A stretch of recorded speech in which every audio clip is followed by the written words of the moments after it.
that time of year again where the question comes up, what the heck do I give my employees for a Christmas bonus? Maybe you give your employees a set amount every single year. What was that amount based off of? Is it based off of revenue from a past year? Is it just a number that you look at, you say, oh, we've done this much revenue and we have this much profit and I'm just going to take this amount and divide it amongst my employees? Or maybe you have an amount that's a sliding scale depending on how many jobs or how much revenue you've done. Does everyone get a Christmas bonus? Does the employee who started in November, does he get a Christmas bonus? Is his amount different than the employee who's been with you for 10 years? If you give a bonus based off of the revenue you've made or the profit you have, what if you have no profit? Do you still give them a Christmas bonus? Or do you tell them, hey, you know what, there's no Christmas bonus this year. Sorry about that.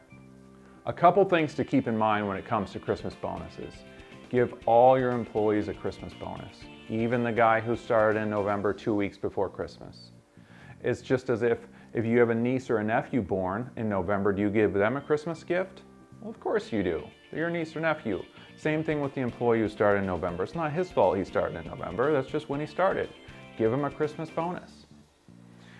But with Christmas bonuses, if you give them a good bonus, call it $5,000, $10,000, and then we have a crappy job that's coming up in June, July, May even, and they're out there and they're working on that job and it is pouring rain or it's freezing cold or there's mud everywhere or it's a really nasty crawl space, they're probably going to forget about that $10,000 or $5,000 Christmas bonus that you gave them 5, 6, 7 months ago. It's human nature to look at what's in front of us today and not think back, oh, 6 months ago that was a great deed or a great thing that my employer did for me, so I'm just going to smile and go through this. No, it's not what happens. It's not human nature. A more effective way than giving a bonus once a year is to split it out quarterly. Give bonuses 4 times a year at the end of after each quarter.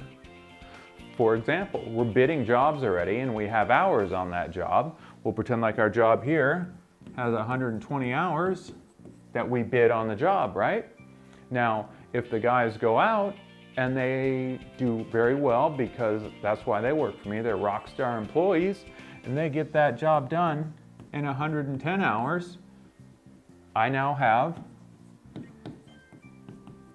10 hours of bonus time, right?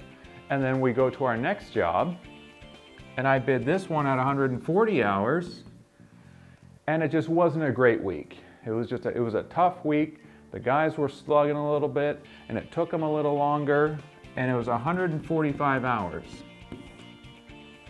I now need to subtract my 5 hours from my 10 hours, and I come down to 5 hours that I'm gonna bonus out. I'm gonna pay the guys for these 5 hours.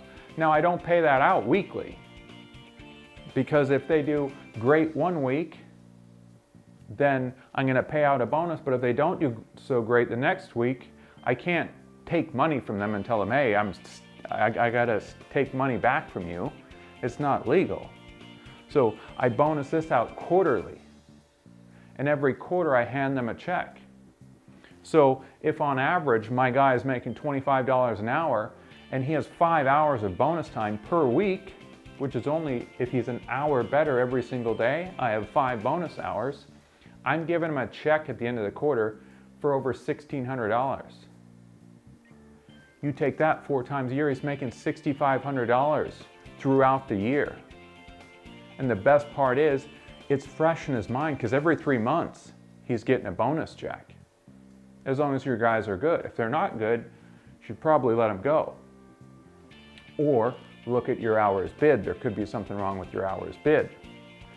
When I give them these bonus checks, and it's like $6,500 a year, it's just as if they're making $3 an hour more. That guy who's making $25 an hour, it's like he's making $28 an hour.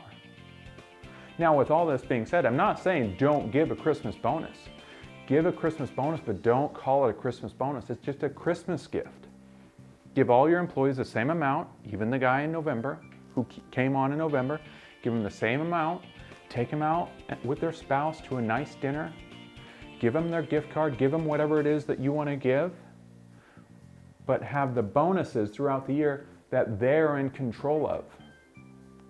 If you give them $5,000 this year and then next year you're looking at your finances and you're like, I don't think I can do 5 this year, and you give them 3, just wait till they open up that check and they look, and that look of disappointment on their face. Yet you've just spent tens of thousands of dollars on their bonuses and they're disappointed. It's human nature to expect what you've gotten in the past. With this, they're in full control and they know why they get that bonus. And it's not based off of, oh, the boss wanted to give more, he didn't want to give more. Or we didn't make money, but it wasn't my fault and the office don't know how to bid. This is a surefire way to keep your employees happy, give them the ability to make more money, and then at Christmas time, give them a flat gift every single year. Can't wait to see you guys in the next video.